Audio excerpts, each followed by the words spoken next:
Reni Media. Subscribe.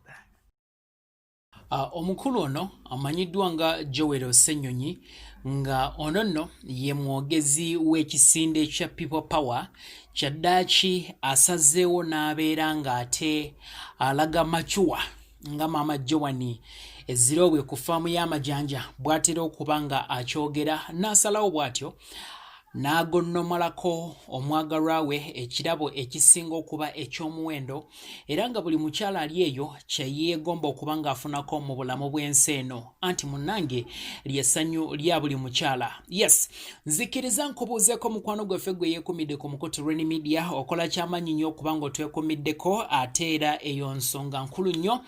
Njagala okutegeeza nti tukwagala nnyo, tukwagalira ddala.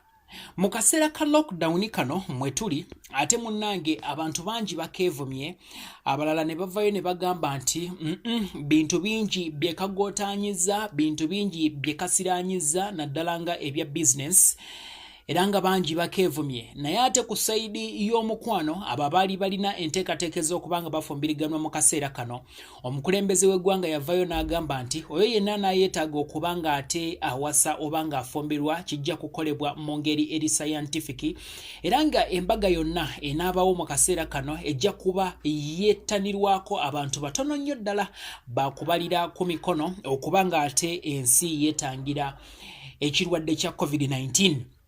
Munnange nno olunaku olwaleero ate omukulu amanyiddwa nga Joel Ssenyonyi ng'ono nno ye mwogezi w'ekisinde kya People Power avuddeyo ate n'asalawo naye okubeera ng'akaseera kano tekamuleka nga wamma kwegamba tawasizza mwagalwa we.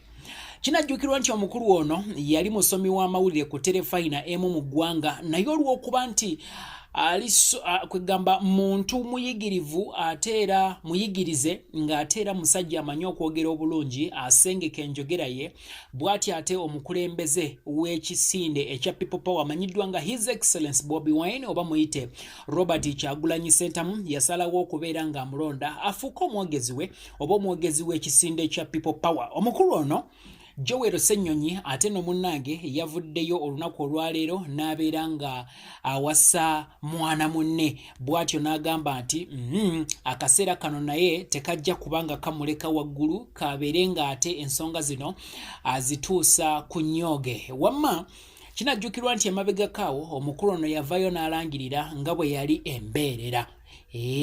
Mbu ye bukyabeerangawo talabanga ku mukyala yenna. Abakyala bangi ne bamwepikira, bangi ne bagamba bannange nze ŋŋenda okumufuna, ŋŋenda kusabula oyo ekijja kijje. Naye tebaafuna mukisa guno era tebajja kugufuna wabula ali omu eyagufunye amanyiddwa nga sijja kumwogera linnya naye omukyala eyafunye omukisa guno ate munnange yavuddeyo n'abeera nga yeewangulira olulenzi olugoggofu Joel Ssenyonyi. Yagenze ku mukutu gwe ogwa Facebook n'agamba nti behold Mr and Mrs Ssenyonyi. Ye n'akivaako. Omukolo guno gubaddeko abantu batini ddala babadde bamuswaga. Anyways, babaddeko abantu batono nnyo era nga Bobi yalabiddwako ng'anekaanekanye mu kooti eya bbulu kw'ogatta n'omukyala Bobi Itungo Kyagulanyi nga abaddewo ku sayidi y'omugole omukyala okuweesa omukolo guno ekitiibwa. Era omukulu amanyiddwa nga Eddie Kienzo naye yavuddeyo n'agenda ku mukutu gwe ogwa Facebook n'awandiika n'agamba nti my brother Joel okoze otya baaba, mbadde mmanyi nze nsooka. Congratulations to you and your beautiful wife Bobi and Bobi, much respect.